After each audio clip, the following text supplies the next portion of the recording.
GFM's TV.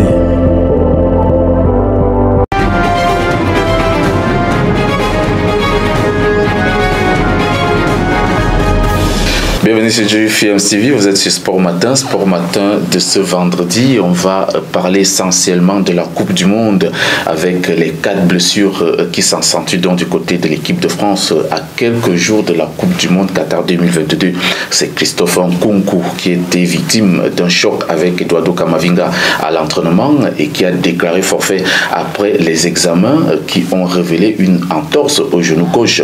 L'attaquant de Leipzig a été remplacé directement par Randal Colomwani qui joue donc du côté de la Bundesliga. C'est le 3e joueur à intégrer le groupe français après l'annonce de la liste de Didier Deschamps il y a quelques jours. Et puis on note qu'il y avait déjà eu Marcus Thuram qui est arrivé et également Marcel Dissassi qui a remplacé Presnel Kimpembe. Restons au Qatar et parlons des arrivées qui commencent à se faire enregistrer donc du côté de Doha. Il y a donc la sélection des sélections et comme celle de la Suisse qui est arrivée à Doha avec l'ensemble de son groupe et un match amical qui, n'est-ce pas, s'est joué face au Ghana. Notons que l'équipe de Suisse a perdu hier face au Ghana, 0 but contre 2. On reviendra donc sur ce match avant la fin de cette émission.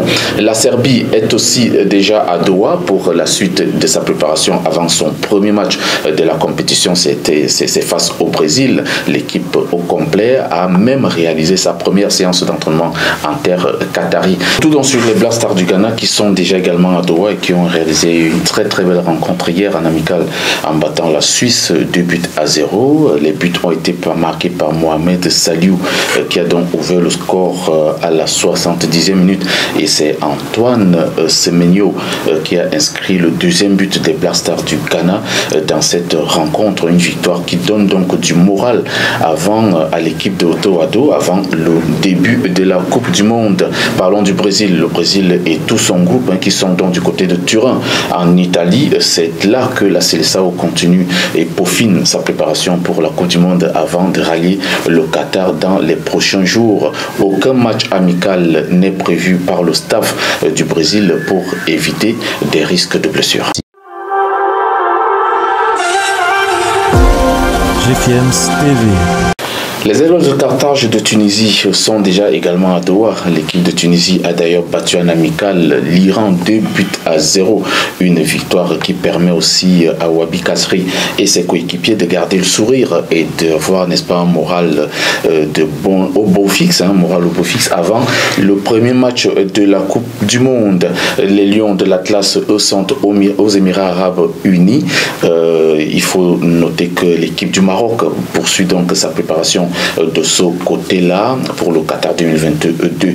Un match amical s'est d'ailleurs joué hier, c'était face à la Hongrie et en même temps on a enregistré l'arrivée de Anas Zarouri qui a donc remplacé Amin Harit, le joueur de Marseille qui a été blessé dimanche dernier. Notons que le président de la Fédération royale marocaine de football, Fawzi Lekja, a décidé que Amin Harit, même blessé, sera donc au Qatar et fera même s'il est forfait, il sera au Qatar et bénéficiera des mêmes primes que les 26 joueurs de l'effectif. Revenons donc sur les Lions indomptables du Cameroun qui sont déjà au complet du côté d'Abu Dhabi avec l'arrivée de André Franck Zambo Anguissa, le milieu de terrain de Naples, a donc rejoint l'effectif mercredi. Le Cameroun qui peaufine donc sa préparation va jouer un match amical ce jour. Ce sera face au Panama et le cap sera pris pour le Qatar. Terminons cette information, notre émission avec cette information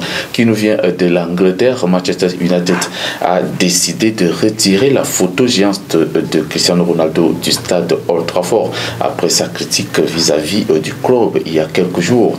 Ce geste montre à suffisance que le capitaine du Portugal ne fera plus partie de l'effectif du club anglais après la Coupe du Monde. Vous savez que Cristiano Ronaldo a tenu à critiquer fortement l'équipe dirigeante ou encore le club mancunien. C'est terminé pour Sport Matin de ce vendredi. On se retrouve mardi pour une autre sortie. Mais d'ailleurs, vous entrez dans le week-end, portez-vous bien et passez un très bon week-end.